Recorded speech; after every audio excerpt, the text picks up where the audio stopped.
కార్యసాధకులు ముగింపండి. ఇవాళ నెట్ స్లోగా ఉందండి, అందుకనే చాలా ఇబ్బంది పెట్టింది వీడియో. ముగింపు వినేద్దామా? సాగర్, క్విక్ వెళ్ళిపో, వాళ్ళు వచ్చేస్తున్నారు, నా గురించి ఆలోచించకు అరిచాడు కైలాష్. అతడి కంఠంలో బలం లేదు, నీరసంగా ఉంది. కైలాష్ది మొండి పట్టుదలని అతనికి తెలుసు. ఇంతలో సొరంగం రెండో వైపు లైట్లు వెలిగాయి, చప్పుళ్ళు కనిపించాయి. ఉలిక్కి పడ్డారు ఇద్దరు. ఆల్ రైట్, నేను వెళ్తున్నాను. చివరిసారిగా కైలాష్ చేయి నొక్కి సొరంగం రెండో వైపు పరుగు తీశాడు సాగర్. అతడి బూట్ల చప్పుడు సొరంగంలో ప్రతిధ్వనిస్తోంది. వెనక నుంచి కాల్పులు మొదలయ్యాయి. సొరంగం కూలిపోతోందేమో అన్నంత శబ్దం. కైలాష్ ఇటు నుంచి కాలుస్తున్నాడు. ఎదురుగా లైట్లు కనిపిస్తున్నాయి. పరిగెత్తుతూనే కాల్చాడు. నిమిషం తర్వాత చీకటి అలుముకుంది. ఆగిపోయాడు సాగర్. అక్కడ సొరంగం వంకర తిరిగింది. ముందు కూడా ఉంది.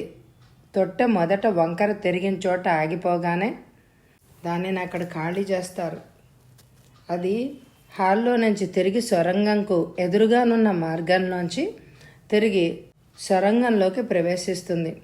వంకర తిరిగిన గోడ కానుకొని తల తొంగి చూశాడు. ధన్నుమన్నాయి గన్స్. తల వెనక్కి లాక్కోకపోతే బద్దలైపోయేది తల. తన గురించి వేట పెద్ద ఎత్తులోనే సాగుతోంది అని నిర్ణయించుకున్నాడు. వెనక నుంచి చప్పుళ్ళు వినిపిస్తున్నాయి. ఇంకా సొరంగం అంతమైన హాలు కూడా అంతకుముందు చూసిన హాల్ లాగానే ఉంది. ఇక్కడ మిషన్ గన్లు మాత్రం లేవు. హాల్ అంతా ఖనిజాలతో నిండిపోయి ఉంది. ఆ ఖనిజం మీద నిలబడి గన్స్ పేలుస్తున్నారు 5 సిపాయిలు. సాగర్ బోర్లా పడుకున్నాడు. గన్నును మాత్రం బయటపెట్టి సైనికుల వైపు గుర్తుంది గనక ట్రిగర్ నొక్కాడు. ఆర్తనాదాలు వినిపించాయి. ఒక్క గుండు వచ్చి ముంజేతి మణుకట్టులో దిగబడిపోయింది. వెనక్కి లాక్కున్నాడు చేతిని. మెషిన్ గన్ గొళ్ళకి సొరంగం గోడలు పెచ్చులు ఊడిపోయాయి. నెమ్మదిగా తల బయటపెట్టి చూశాడు. 5 పడిపోయి ఉన్నారు. లోపలికి అడుగుపెట్టాడు. అదే సమయంలో సొరంగంలో చప్పుళ్ళు ఆగిపోయాయి. హాల్లో ఉన్న ఖనిజపు కుప్పలను దాటుకుంటూ ముందుకు నడిచాడు సాగర్. హాలు చివర ఒక గది ఉంది. చూస్తేనే అదొక లిఫ్ట్ అని తెలుస్తోంది. దాని లోపలికి ప్రవేశించి స్విచ్ నొక్కాడు. సొరంగంలో ఇప్పటికి కైలాష్ చనిపోయి ఉంటాడు. సైనికులు అతన్ని కనుగొని తాను ఏమయ్యాడో అర్థం కాక తన్నుకుంటారు. కనీసం 5 నిమిషాలైనా తనకు సహాయం చిక్కుతుంది. ఈ లోపలే తన పని ముగించాలి. తను చావడం ఖాయం. తమ వద్దనున్న సమస్తం ఆయుధాలు, బాంబులు లాక్కున్నారు. తన దగ్గర ఈ మెషిన్ గన్ తప్ప మరొక ఆయుధం లేదు. దీంట్లోనైనా అమ్యూనిషన్ అయిపోవచ్చింది. లిఫ్ట్ ఆగిపోయింది. తలుపు తెరిచి బయటికి తొంగి చూశాడు. ఎవ్వరూ లేరు. నడవా చివరి వరకు ఒక తలుపు ఉంది.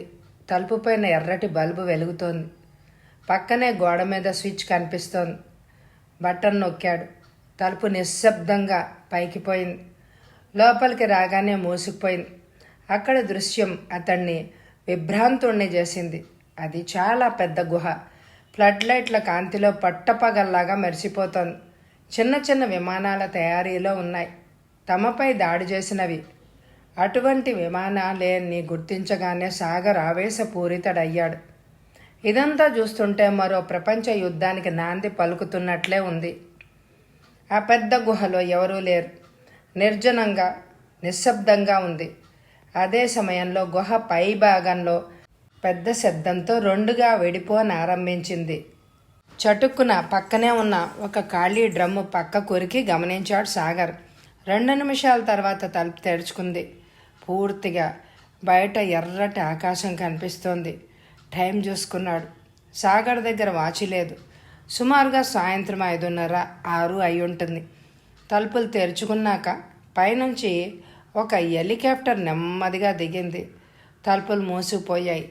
మామూలుగా హెలికాప్టర్ నుంచి ఒక ఆజానుబాహుడు దిగాడు. పూర్తిగా మిలిటరీ దుస్తుల్లోనే ఉన్నాడు. అతను కైనా దేశం వాడు అని చెప్పడానికి ఎటువంటి సందేహమూ లేదు. ఈ ఆపరేషన్ లీడర్ అని కూడా అర్థమైంది సాగర్కి.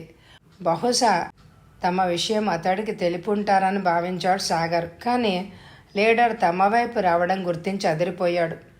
అతడు తనని గమనించాడా? లీడర్ సాగర్ని చూడలేదు. హాల్లో చివరకు నడిచి పక్కనే గోడ మీద ఉన్న ఒక స్విచ్ నొక్కాడు. మరుక్షణం నేల మీద దిగడానికి అనువుగా మెట్లు కనిపించాయి. చిన్న పలక తొలగిన తర్వాత లీడర్ వాటి వెంట నడిచాడు. సాగర్ హెలికాప్టర్ వైపు చూశాడు. పైలట్ దిగేటో వెళ్తున్నాడు. పలక మూసుకుపోయింది. 2 నిమిషాలాగి తాను తలుపు తెరుచుకొని లోపలికి ప్రవేశించాడు. అక్కడ పొడుగ్గా ఉన్న నడవ దాటిన తర్వాత ఒక తలుపు కనిపించింది. లోపలికి వెళ్ళాడు. లోపల మరొక హాల్ ఉంది. రియాక్టర్ల వంటివి నిర్మితమై ఉన్నాయి. కొంతమంది మనుషులు పనిచేస్తున్నారు. వారికి కనపడకుండా ఒక స్తంభం చాటున నక్కి లీడర్ కోసం వెతికాడు.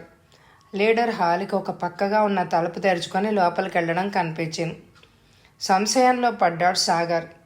అతని వెంటే వెళ్ళడమా లేక ఈ రియాక్టర్లని నాశనం చేయడమా? హాలునంతటినీ పరిశీలించాడు. దూరంగా ఎక్స్ప్లోజివ్స్ అన్న అక్షరాలు కనిపించడంతోనే అతడి కళ్ళు మెరిశాయి. కానీ అంతలోనే చెప్పబడిపోయాడు. వాటి దగ్గరికి వెళ్ళాలంటే రియాక్టర్ని అంతమంది మనుషుల్ని దాటుకొని వెళ్ళాలి. తళుక్కున ఒక ఆలోచన మెరిసింది సాగర్కి. అంతకుముందు విమానాలు తయారు చేసే హాల్లో పెట్రోలు డబ్బాలు చూశాడు తను. వాటిని ఇప్పుడు ఉపయోగించుకోవాలి. తిరిగి వెనక్కు నడిచాడు సాగర్. మర్నాడు పోర్ట్ బ్లేయర్లో ఉన్న భారతీయ ఏజెంట్లు ప్రభుత్వానికి పంపిన సమాచారంలో ఇలా ఉంది. భారత కాలమానం ప్రకారం క్రిందటి రోజు సాయంత్రం 7 గంటలకు అండమాన్ సమీపంలో పోర్ట్ బ్లేయర్కు దగ్గరగా ఉన్న ఒక దీవిలో పెద్ద పెద్ద పేలుళ్ళు కలిగాయి.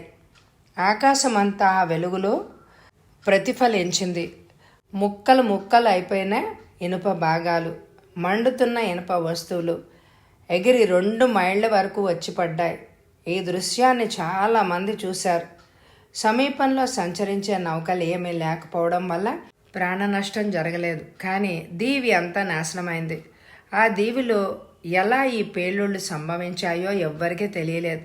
పక్కనే ఉన్న మరొక దీవి కూడా పేలుళ్లతో నిండిపోయింది.